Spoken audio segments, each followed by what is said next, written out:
ಇಲ್ಲಿ ಇವರು ನಮ್ಮ ಅಳಿಲು ಸೇವೆಯನ್ನು ಮಾಡುವುದರ ಮುಖಾಂತರ ಇಂತಹ ಒಂದು ಪರಿಸರವನ್ನು ಕಾಪಾಡಿ ನಮ್ಮ ಮರಗಳು ಹೆಚ್ಚಾದಷ್ಟು ಕಾಡು ಹೆಚ್ಚಾಗುತ್ತೆ, ಕಾಡು ಹೆಚ್ಚಾದ ಮರಗಳು ಹೆಚ್ಚಾದಷ್ಟು ನಮಗೆ ಮಳೆ ಬರುತ್ತೆ, ಮಳೆ ಬಂದಾಗ ಬೆಳೆ ಬರ್ತದೆ.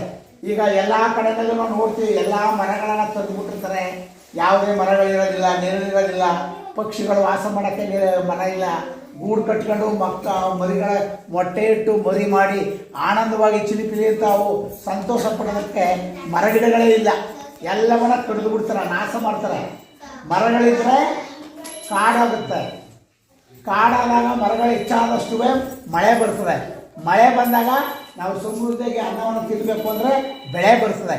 ಈ ಮರಗಳನ್ನು ನಾವು ಬೆಳೆಸದೇ ಇದ್ದಾಗ ಯಾವುದು ಕೂಡ ಇದು ನಮಗೆ ಇದರಿಂದ ಫಲ ದೊರಕಲ್ಲ. ಆದ್ದರಿಂದ ನಾವು ನಮ್ಮ ಶಾಲೆಗಳಾಗಿರ್ಬೋದು, ನಿಮ್ಮ ಹಿತ್ತಲುಗಳಾಗಿರ್ಬೋದು, ನಿಮ್ಮ ಜಮೀನುಗಳಾಗಿರ್ಬೋದು, ನೀವು ಗಿಡ ನೆಡುವಂಥ ಒಂದು ಮನಸ್ಸನ್ನು ಇರೋದಕ್ಕೆ ನೀವು ಮಾಡ್ಕೊಳ್ಳಿ.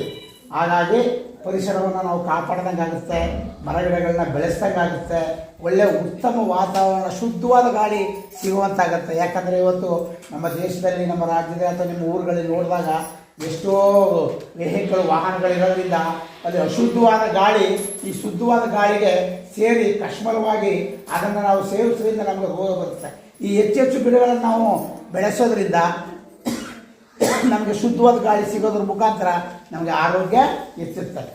ಹಾಗಾಗಿ ಈ ನಮ್ಮ ಸುಂದರನವರು ಮತ್ತು ಶಿವರಾಜು ಮತ್ತು ಅನೇಕ ಸ್ನೇಹಿತರು ಕೂಡ ಇವರ ಒಂದು ಟೀಮ್ ಇದೆ, ಇವರು ಒಳ್ಳೆಯ ಕೆಲಸವನ್ನು ಮಾಡ್ತಾಯಿದ್ದಾರೆ. ಇವ್ರಿಗೆ ಹೆಚ್ಚಿನ ರೀತಿಯಲ್ಲಿ ಇವರು ಒಳ್ಳೇದು ಮಾಡಲಿ. ಎಲ್ಲ ಶಾಲೆಗಳಲ್ಲೂ ಇವರು ಮರ ಗಿಡಗಳನ್ನು ನೆಡುವಂಥ ಕಾರ್ಯಕ್ರಮ ಮಾಡಿ ಒಂದು ಶಾಲೆಯ ವಾತಾವರಣ, ಆ ಊರಿನ ವಾತಾವರಣ ಮತ್ತು ಆ ಖಾಲಿ ಇದ್ದಿರ್ತಕ್ಕಂಥ ಜಾಗವನ್ನು ಅಂದವಾಗಿ ಕಾರಣಕ್ಕೆ ಅಲ್ಲಿ ಗಿಡಗಳನ್ನು ನೆಡೋದ್ರ ಮುಖಾಂತರ ಒಂದು ಒಳ್ಳೇದು ಮಾಡುವಂಥ ಕಾರ್ಯಕ್ಕೆ ಕೈ ಹಾಕಿದ್ದಾರೆ. ಇವರ ಕಾರ್ಯ ಯಶಸ್ವಿಯಾಗಲಿ, ಒಳ್ಳೆಯದಾಗಲಿ, ಇವ್ರಿಗೆ ದೇವರು ಆಯುಷ್ಯ ಆರೋಗ್ಯ ಕೊಟ್ಟು ಇವ್ರು ಚೆನ್ನಾಗಿ ಕಾಪಾಡಲಿ ಅಂತ ಹೇಳ್ತಾ ಈ ಸಂದರ್ಭದಲ್ಲಿ ನೆಹರೂರವರ ಜನ್ಮದಿನಾಚರಣೆ ಶುಭಾಶಯಗಳನ್ನು ಕೋರ್ತಾ ನಾನು ಮಾತನಾಡಿ